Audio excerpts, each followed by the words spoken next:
Bi ona hundanne dirree xayyaaraa fi akkasuma soofii naannawa Hararii jiran aanota Oromoo naannoo Hararii jalatti dirqiidhaan akka galfaman taasifaman akkam ja'a heerri Itoophiyaatu akkamitti ilaalaa gaafuma ummata kana dirqiin achi jalan galchan sanuu gochaan sun seera Itoophiyaa ka amma jiru kana wajji wal bira qabnee yoo laalle akkamitti wanni sun gartee illegal akka taate unconstitutional akka ta'e arra walii dabarsina jechaadha. Viidiyoo kana share walii godhaa. Akka nama biraatillee dhaqqaban nu taasisaa jechaadha. Dura heerri mootummaa federaalaa mirgoota sabootaa laalchisee keewwata kam jalatti maal ja'a waan jiru haa laallu.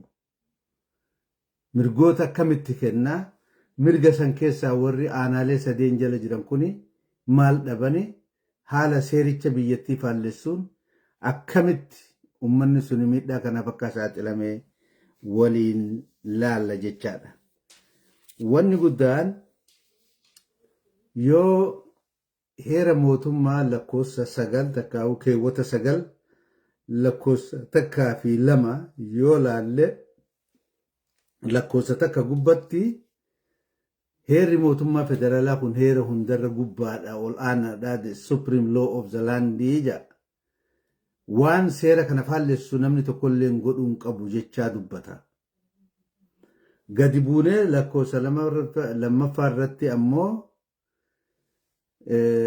keewwata 9 irratti mootummaan paartiileen siyaasaa jaarmaan hawaasaa akkasuma ummanni namni hundinuu heerri kun akka hojiirra oolu kabajuu qabaa jedha. Eega heerri hagana kaje'u taate seerri kun seera hundarratti seera ol aanaadha jennee eegalaalle within the existing constitutional framework ilaalla irra dubbii tana heeruma amma jiru kana keessatti ilaalla. So eega akkana jiru taate mirga maal qaban uummanni mootummaa ijaarrachuuf eenyutu akkamitti mootummaa ijaara saba jechuun maal jechuu sablammii uummata maal jechuudha akkamitti mirgoonni saboota kennama akkamitti mootummaa naannoo ijaarratanii waan jedhu waliin laalla. Gariin afaan Ingiliishiiti laaleetiin isinii dubbisa. Keewwata 39 namni keewwata 39 hoggaa dubbatame mirga hiree murteeffannaa hanga fottoquutti waanuma jiru san qofa laala. San beeka 39 hoggaa ka'e mirga hiree murteeffannaa hanga akkasii miti san qofaa miti waan mirgoota barbaachisoo hedduutu seera san keessa jira. Keewwata 39 jala jechaadha. 39 irra yoo laalle every nation nationalities and the people in Ethiopia has the right to speak, to write, and to develop its own language. Namni hundinuu sabab sablamoonni hundinuu afaan isaanii guddifatu, dubbatu, barreessu, ammallee kunuunsuudhaa fi afaan sun akka guddatu godhu mirga qabanii ja'a. To develop its own language, to express and develop and promote their culture and preserve their history. Seenaa isaanii afaan dubbatu, barreessuu, wal barsiisuu, dubbachuu, aadaa ofii guddifachuu, kunuunsuu, akkasuma gartee eenyummaa isaanii akka fedhanitti ittiin boonanii ibsachuu fi seenaa isaanii preserve gochuu irratti mirga qabanii ja'a. Maali kana jiru? Keewwata 39 maal jedhamoo every nation nationality and the people in Ethiopia has a right to a full measure of self-government.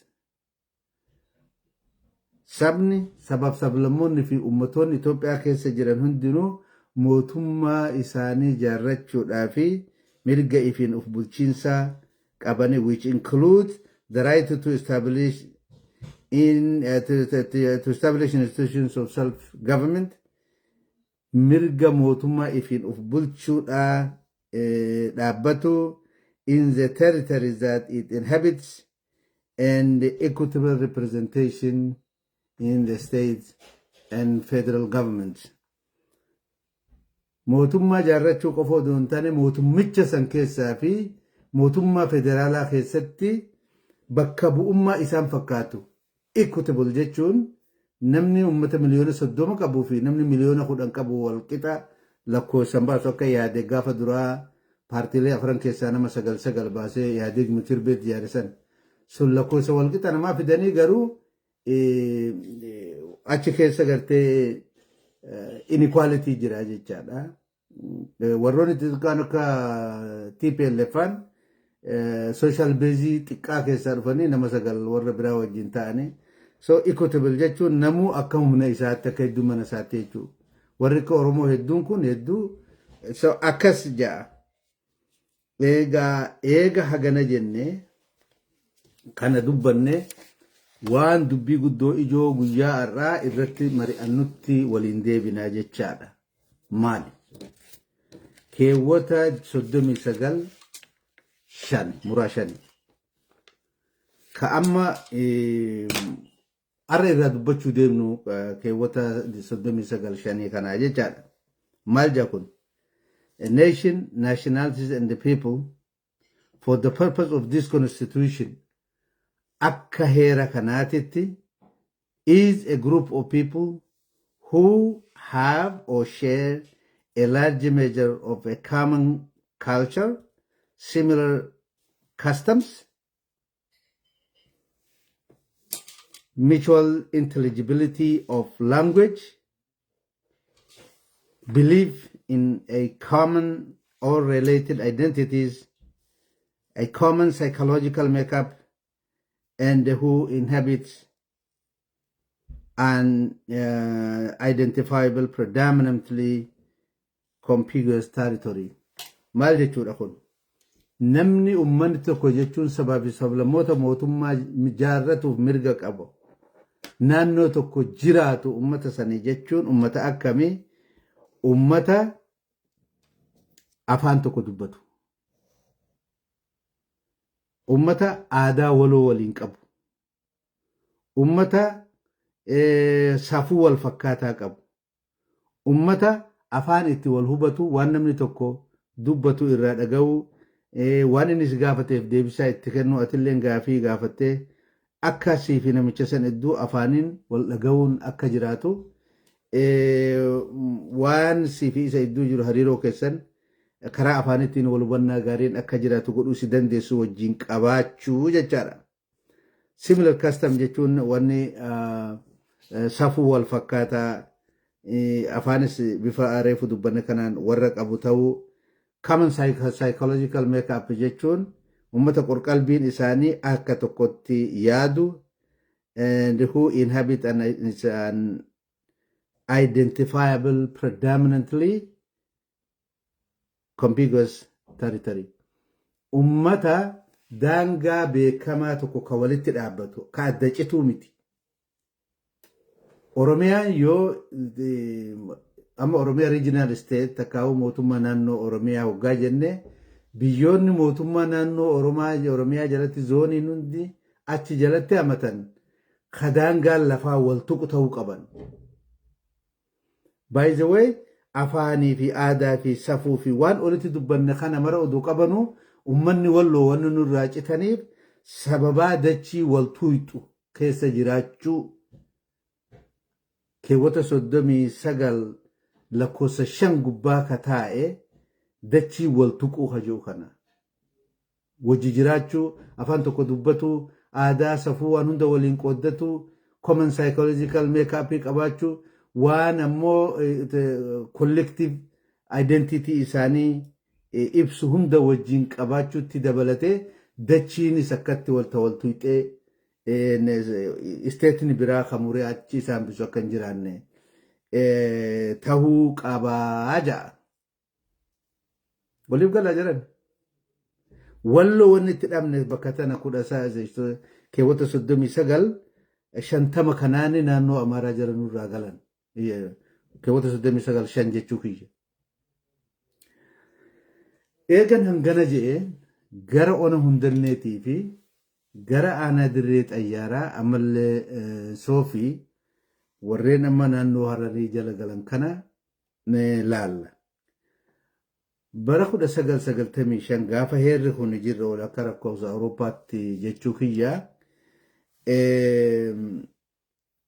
Eega heerri kun hujirra oolee ragga'ee sandura chaartaraan fi kanaan waan bulchiinsa adda addaa jala turanii konstituushinni kun mirga kana kennee jechuudha. Mirgi kun gaafa kennamu ummanni kun naannoo hararii jalan turre. Misraaq Harargee yookaan zoonii Harargee bahaa keessa turan. Yeroo mirgi kun kennamu keessatti Oromiyaa jala ture ummanni kun. Seerri hundinuu of duuba deebi'ee retrospectively namarratti apply ta'uu hin danda'u. Waanuma guyyaa tumamerraa kaasee jiru laala heerri hundinuu. Guyyaa heerri kun tumamee raggaasifamee gadi ba'utti ummanni kun magaalaa Harar jalan turre. Naannoo common psychological makeup wajji qaban, naannoo afaan tokko waliin dubbatan, naannoo safuu tokko waliin qaban, naannoo eenyummaa gartee isaan hunda ibsitu wajjin qaban, naannoo bulchiinsi isaanii dachii walitti dhaabbattu jala turan.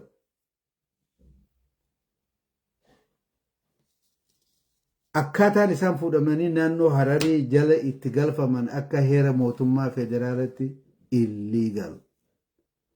Hundeeffamni mootummaa naannoo Harariidhaa suni faawundeeshiniin irratti dhaabbate illegal. Ummanni Hararii mootummaa dhaabbachuu hin danda'an jechuu kiyyaa midhaan. Akki ammaa kun itti ijaarame mootummaan amma jiru kun akka itti ijaarame kun unconstitutional akkaan itti ijaarame. Seera maleessa. So naannoon tokko magaalaan Harar magaalaa miti. Naannoon Hararii guddinni magaalaan Finfinnee gara baadiyyaa guddatti. Magaalaan Diree Dhawaa gara baadiyyaa guddataa deemti. Magaalatu guddata. Naannoon Hararii garuu magaalaa miti. Ka guddatu. Ka gara naannoo Oromootti bal'atu eenyummaadha. Eenyummaa saba tokkooti. Yoo bal'ate naannoo Harariitti ta'ee dhufanni sun afaan isaa ijoollee mana barumsaa keessatti afaan baratti, aadaa baratti, bulchiisa san baratti. Yoo bal'atee lafa uummanni Oromoo irra qubatu kana dhufe eenyummaatu bal'ata. Afaantu bal'ata. Bulchiinsatu bal'ata. Abbaa biyyummaatu bal'ata. So wanni walitti uummata tokko hiituun aadaa seenaa hundinuu baddeet bulchiinsa nama biraatiin, aadaa nama biraatiin, eenyummaa nama biraatiin, afaan nama biraatiin bakka buufama jechaadha. Abbummaa nama biraa jala galaa jechaadha. This is illegal and occupation. Animal tinasa within the current constitutional framework. Heeruma mootummaa amma jiru kanattu akkaataa mootummaan naannoo Hararii kun itti dhaabbate seera qabeessaa miti. So namni fedhe constitutional courtiin Itoophiyaa keessa waan jiru natti hin fakkaatu. Yoon dogoggore na sirreessitan. Akkanatti fakkaatutti mana marii federeeshinaati ka waan kana laaluu danda'u. Abbaan fedhe lafaa ka'ee waraqaa looyara bira dhaqee barreeffatee mana marii federeeshinaa Itoophiyaadhaa geesse hanga dubbiin kun laalee manni murtii federeeshinaa murtii tokko kennutti ijaarsi mootummaa naannoo Harariitii fi akkaataan inni lafa Oromoo irratti bal'ataa jiru eenyummaa namaa irratti eenyummaa biraa fidaa jiru nama buqqisaa jiru aadaa irratti aadaa ijaaraa jiru xalaa eenyummaa namichi qabu dhiisanii eenyummaa naannoo Hararii xalaa eenyummaa namaa kennuuf eenyummaa namarraa fuudhanii eenyummaa biraa namatti moggaasuun deemaa jiru kun akka dhaabbatu hanga manni murtii federeeshinaa murtii kennutti jaanii uummanni fedhe waan kana gaafachuu qabu. Yoo ta'e kamitta bal'atuu fi ta'uun mootummaan naannoo Oromiyaatii fi mootummaan naannoo Hararii magaalaan ka guddattu yoo taate guddinni magaalaa naachuraal hin dhaabbatu. Ummanni amma fakkeenyaaf Adaanech Abeebee fa'aa more or less ummata magaalaan Finfinnee waggaa bal'ataa deemu akka dur taasanii miti eenyummaan namaa waan mul'isuchitti ijaaramaa namni sun achirraa akka durii waraqaa maallaqaa gana fudhadhu asirraa baqadhu jechuu odoo hin taane achi keessatti absorb ta'ee akkasii kabajamee deemaa jira. Manni sun eenyummaan namaa naannoo kootu eenyummaa naannoo Amaaraa eenyummaa naannoo Hararii eenyummaa naannoo biraa fudhadhu jedhamee mattaawaqaan eenyummaa naannoo biraa sitti hin kennamu. Akkanaa miti Dirree Dhawaa fi garaagarummaan Dirree Dhawaa fi magaalaa Finfinneedhaa kana. Kan naannoo Harariidhaa eenyummaatu bal'ata. Safuu warra saniitu bal'ata. Qorqalbiitu bal'ata. Kaarikulamiin sirni barnoota ummataaf kennamu achitti sirratti bal'ata. Abbaan biyyummaa achi dhufa. So inni duraan ture sun gartee ni haqaa jechuudha. Magaalaa miti ka bal'atu. Identitiidha eenyummaadha ka bal'atu. Afaani ka bal'atu. Aadaadha ka bal'atu. Bulchiinsa ummata hawaasa tokkooti. Saba tokkooti ka bal'atu. Maal taheet ummanni kun Oromiyaa lafa bal'oo tana waan ulaagaa reefaan asii olitti dubbisisanii taheerri mootummaa gaafatu cufa guuta ummanni kun dachiin walitti dhaabbatte Oromiyaadhaan afaan tokko psychological make-upin tokko wanni heerri mootummaa federaalaa gaafatu kun hundi achi keessa jira. Guuttatee jira ummanni kun. Eenyu fayyaduuf ummata kana gaafa ijoolleen Oromoodhaa beer beeresabochi kan jedhanii I think Arbaa Minci deeman na fakkaate hawaasa Arbaa Minci. Ijoolleen Oromoo mattaawaqaa naannoo Hararii joo qabatteeti alaabaa naannoo Hararii qabdee ijoollee Oromoota Oromiyaadha itti wal cinaa deemti jechuudha. Mattaawaqaa jaraa harkaa qaban xalaa eenyummaa naannoo Harariiti jedhanii dhaqan. Alaabaa jaraa ol qaban ijoollee Oromoo maddii dhaabbatanii akkana ta'an uummanni sun. Without any constitutional legal justification. Manni sun akkas ta'uu danda'an. Kanaaf kana hambisuudhaa fi haraan banaadha. Mootummaan kun tokkoffaa dhaabbanni isaa erga heerri kun raggaasifamee dhaabbatee akka heerri kun je'utti miti akka heera kana faallessutti dhaabbate mootummaan kun.